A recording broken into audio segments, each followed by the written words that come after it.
जय हिंद। आज का जो ट्रांजैक्शन है वो कहता है माल खरीदा 15,000 रुपए का। अब इसका कैसे जनरल एंट्री किया जाएगा, इस चीज को आज के इस वीडियो में बहुत ही आसानी से हम आपको समझाएंगे।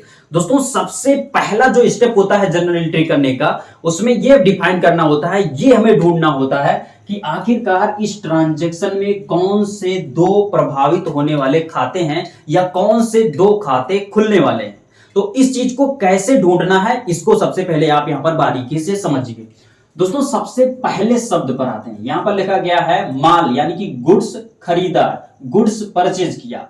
तो जब माल खरीदा तो इसमें यह तो नहीं कहा गया कि कुर्सी खरीदा गया या अलमीरा खरीदा गया, यानी कि संपत्ति को बताया नहीं गया कि इस संपत्ति को खरीदा गया। बस ये क्या किए हैं, माल खरीदे यानी गुड्स खरीदे हैं। तो गुड्स का कभी भी अकाउंट नहीं ओपन होता है, तो इसका अकाउंट ओपन नहीं होगा। यहां पर कुछ इस तरीके से इसको हम काट देते हैं। उसके बाद में दूसरा जो पॉइंट है, दूसरा जो शब्द है वो है खरीदा यानी परचेज। तो परचेज का अकाउंट ओपन होगा, तो यहां पर क्या हो जाएगा, ये आपका इसका अकाउंट यहां पर ओपन हो जाएगा। अब उसके बाद में एक अकाउंट तो हमें मिल गया कि परचेज का अकाउंट ओपन होगा। अब एक अकाउंट और हमें पता होना चाहिए कि वो कौन सा होगा।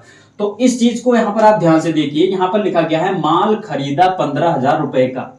तो जब आप माल को खरीदेंगे तो आप पैसे भी तो दिए होंगे, और जब यहां पर बैंक का जिक्र ना किया गया हो या चेक का जिक्र ना किया गया हो, तो ऐसे कंडीशन में हम ये मान लेते हैं कि जो हम पैसे दिए हैं वो कैश में दिए हैं।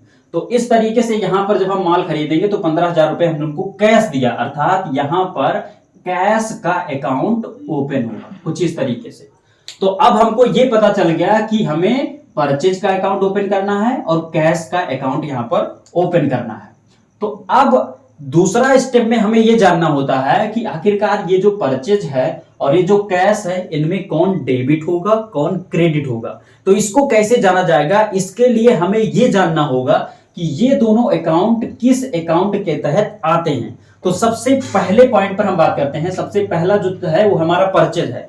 अब जो परचेज अकाउंट होता है ये खोला जाता है आपके नॉमिनल अकाउंट के तहत, और नॉमिनल अकाउंट का जो गोल्डन रूल कहता है वो कहता है all expenses and loss debit, all income and gain credit. यानी कि अगर आप पैसे को खर्च कर रहे हैं या आपका लॉस हो रहा है तो वो डेबिट हो जाएगा, और अगर आपको इनकम हो रहा है या कोई चीज आप गेन कर रहे हैं, प्राप्त कर रहे हैं, तो आपका वो क्रेडिट हो जाएगा। तो एक चीज यहां पर देखिए, ये जो परचेज है यानी जब आप कोई चीज खरीदेंगे तो आपके पास से पैसे खर्च होंगे, पैसे आपके पास से जाएंगे। तो जब आपके पास से पैसे जाएंगे तो क्या हो रहा है, यानी कि आप पैसे को एक्सपेंस कर रहे हैं, यानी कि all expenses and loss debit. तो अब यहां पर परचेज अकाउंट जो हो जाएगा वो क्या हो जाएगा, डेबिट हो जाएगा, अर्थात ये आपका डेबिट हो जाएगा। अब अगर ये डेबिट हो गया तो कैश ऑलरेडी क्रेडिट हो जाएगा। लेकिन कैसे हो जाएगा इसको जानना बहुत ज्यादा जरूरी है। दोस्तों, कैश अकाउंट जो होता है, यानी कैश क्या है, कैश एक संपत्ति है, और संपत्ति की जो अकाउंट ओपन होती है वो आपके रियल अकाउंट के तहत ओपन की जाती है। और इसका जो गोल्डन रूल है वो कहता है कि comes in debit goes out credit. यानी कि अगर आपके पास संपत्ति आ रही है तो डेबिट होगा, और अगर आपके पास से संपत्ति जा रही है तो क्रेडिट हो जाएगा। तो यहां पर क्या हो रहा है, कैश जो है आपके पास से, नगद आपके पास से जा रहा है, यानी कि गोज आउट हो रहा है, और इसी कार्ड से ये क्रेडिट हो जाएगा। तो अब इसको लिखा कैसे जाएगा उसको यहां पर देख लीजिए।